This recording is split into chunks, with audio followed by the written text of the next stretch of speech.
ka-Agri TV! Welcome to another episode of Happy Pets, Happy Parents. Dumayo po kami dito sa Bocaue, Bulacan upang masagot namin ang isa na naman ninyong pet inquiry. May isa na namang vet na makakatulong sa atin mga ka-Happy Pets. Nandito po tayo sa loob ng Pet and Pet Haven Animal Clinic.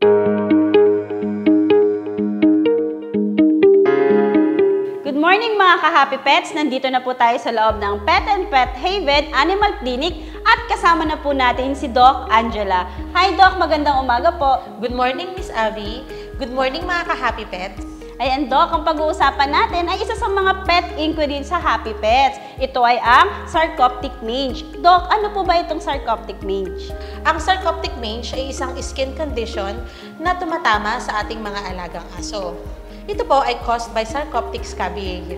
Ang sarcoptic mange ay highly contagious, so ibig sabihin po, nakakahawa po ito sa ating mga alagang aso. Maging sa mga alagang pusa at maging sa ating mga tao ay pwede rin po tayong mahawaan ito. Doc, ano po bang sintomas ng sarcoptic mange? Ang mga sintomas ng sarcoptic mange ay intense pruritus o labis na pangangati, pangangapal ng balat, skin lesion, hair loss, lethargic, weakness, at kung minsan sa labis na pangangati nito ay nawawalan sila ng ganang kumain, which can lead to weight loss. At pag lumala ito, pwede itong mapunta sa secondary bacterial infection. Dok, saan po bang madalas nakukuha ng aming mga alagang hayop ito? Okay, ang sarcoptic mange po ay highly contagious, no? So, ibig sabihin, nakakahawa sila sa mga aso, mga pusa, through direct contact. Pag ang aso po natin ay laging na-expose sa mga ibang aso, maaari po silang tamaan. Nakukuha rin po nila ito sa mga kennels at sa mga shelters. So, through direct contact ito. So, hindi siya namamana, nakakahawa siya, Dok? Yes, nakakahawa ito, hindi ito namamana. So, halimbawa, Dok, kung ang aso ay mayroon nito, maaaring ang pusa rin ay magkaroon nito. Basta yes, magkakasama-sama sila.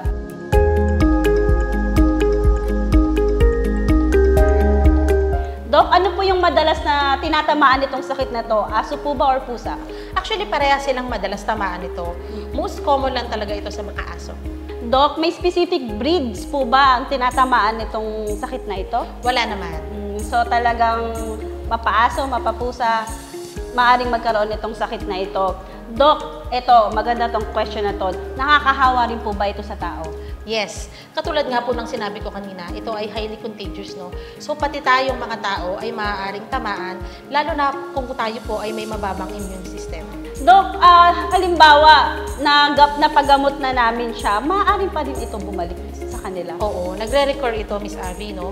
Paulit-ulit ito pagka hindi maganda ang hygiene ng ating mga alagang aso at kung patuloy natin silang i-expose sa mga, lalo na sa mga stray dogs. So, in short, kung halimbawa, expose sila sa mga aso na may ganitong sakit, kailangan talaga within your area, lahat ng aso na yun, ipagamot mo kasi babalik at babalik lang din talaga. Hanggat maaari, yes.